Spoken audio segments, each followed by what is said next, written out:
Oke, rekan-rekan, kembali di kelas penulisan creative writing dan storytelling. Dan di pertemuan kedua ini kita akan membahas tentang dasar-dasar kreatif dari penulisan. Nah, dasar-dasar kreatif penulisan terdiri dari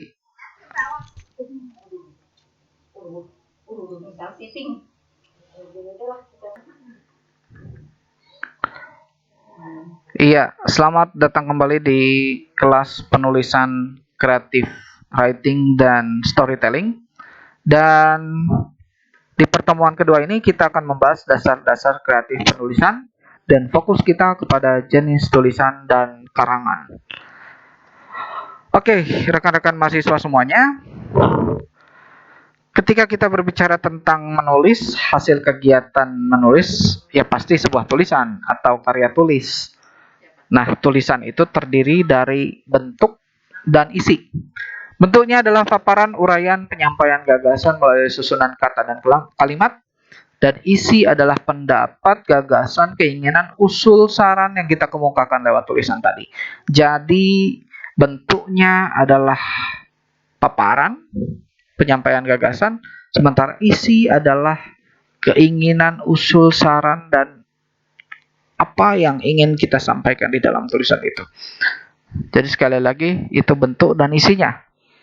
Nah, kalau kita lihat dari bentuk jenisnya gitu ya, ini terdiri dari fiksi dan non-fiksi. Nah, apa itu fiksi? Tulisan berdasarkan imajinasi, fictional gitu ya. Berdasarkan imajinasi. Hayalan namun tetap berpijak kepada gagasan nyata. Gitu ya. Tulisan fiksi disampaikan dalam rangkaian kata dan kalimat yang penuh bunga gaya bahasa, metafora, personifikasi, hiperbola, bombastisme gitu ya, dan sebagainya yang dikategorikan sebagai bahasa sastra. Sekali lagi, ketika kita mengedepankan fiksi, kita bermain dengan kalimat-kalimat yang penuh bunga itu tersendiri ya. Oleh karenanya nanti pertemuan berikutnya kita akan membahas tentang majas. Ya. Nah, kalau non-fiksi gitu ya, tulisan berdasarkan data dan fakta, disampaikan dalam bahasa lugas, tidak menggunakan gaya bahasa sastra, walaupun mungkin ada sebagian yang menampilkan kesan sastra, terutama pada tulisan yang berbentuk esai. Tulisan yang termasuk tulisan non-fiksi adalah reportase, esai, artikel opini, dan juga kolom. Nah, tulisan non-fiksi yang sedikit bergaya bahasa sastra itu disebut esai, yang biasanya kalau Anda belajar itu adalah disebutnya feature gitu ya, tulisan berbentuk feature. Nah, kita sekarang fokus pada fiksi. Kita pahami terlebih dahulu ada 5 jenis karangan atau wacana. Ada ada eksposisi, ada argumentasi, ada persuasi, ada narasi, dan deskripsi. Nah, basically ini kita seperti mengulang belajar waktu zaman SMP dan SMA gitu ya. Tapi ya inilah the way kita menulis tulisan. Tidak berbeda dengan apa yang kita pelajari sebelum-sebelumnya waktu SMP dan SMA, tetapi kita mulai pada bagaimana menancapkan ide tulisan kita dan ke arah mana sih kita mau menulisnya gitu ya. Karena di dalam perkuliahan ini kata kuncinya adalah write it gitu. Nah, apa itu eksposisi?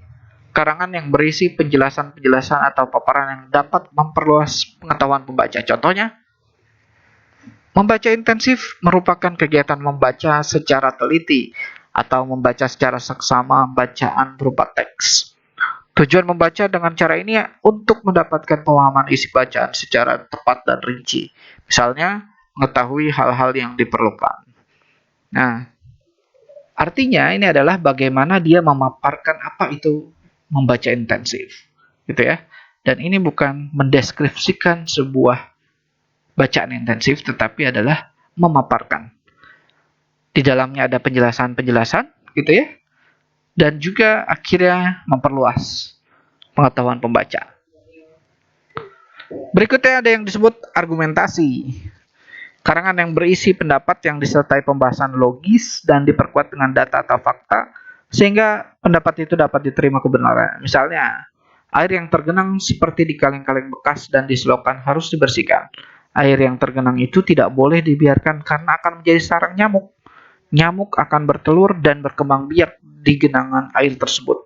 Nah, jadi dia menjelaskan tentang air yang apabila dikotori dengan kaleng-kaleng bekas, kemudian data dan faktanya adalah nyamuk akan bertelur di situ. Gitu. Berikutnya ada karangan yang persuasi, karangan yang berisi imbauan atau ajakan kepada orang-orang tertentu, kelompok atau masyarakat tentang suatu agar hal yang dapat disampaikan mempengaruhi orang lain. Harus pula disertai penjelasan dan fakta. Contohnya penggunaan pestisida dan pupuk kimia. Sorry, ini saya perbaiki dulu fontnya. Ya.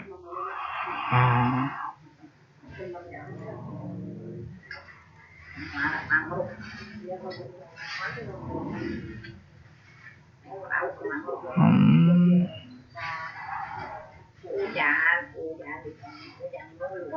Berikutnya di sana. Oke. Nah, penggunaan pestisida dan pupuk kimia untuk tanaman dalam jangka waktu lama tidak lagi menyuburkan tanaman dan memberantas hama. Pestisida justru dapat mencemari lingkungan dan menjadikan tanah lebih keras sehingga perlu pengolahan dengan biaya yang tinggi. Oleh sebab itu, hindarilah penggunaan pestisida secara berlebihan. Oke, ini kalimat persuasi, tapi pastinya kita akan mengkritik tulisan yang seperti ini. Sekarang model persuasi yang sekarang sudah mungkin tidak akan cocok dengan tulisan persuasi untuk iklan.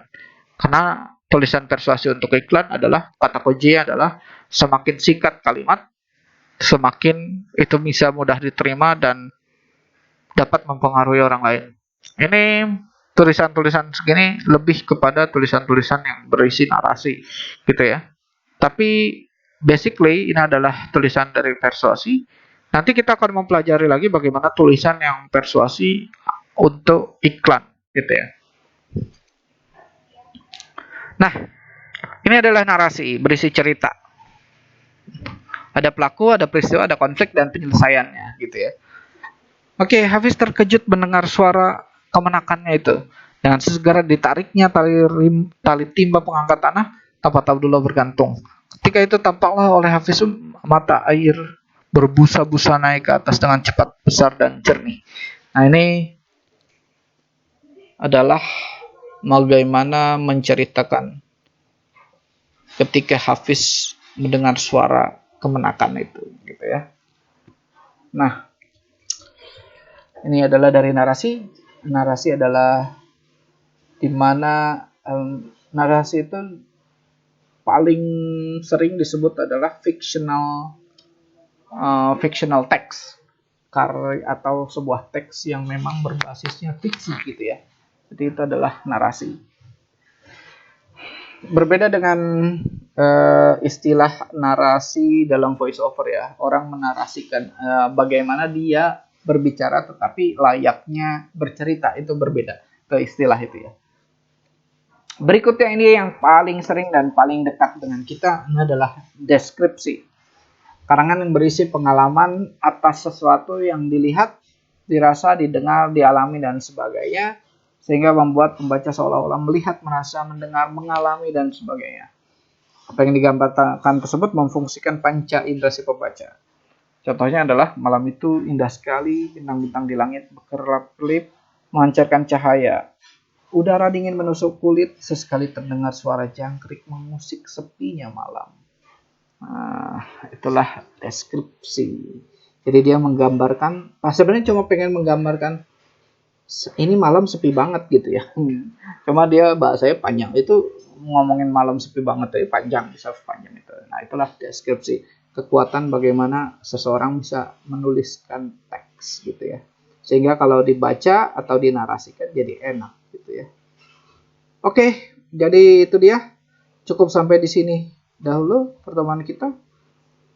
Tulis komen apabila ada pertanyaan dan juga Apabila ada sanggahan ataupun ada kritik, silahkan tulis di komen di bawah ya. Terima kasih. Wassalamualaikum warahmatullahi wabarakatuh.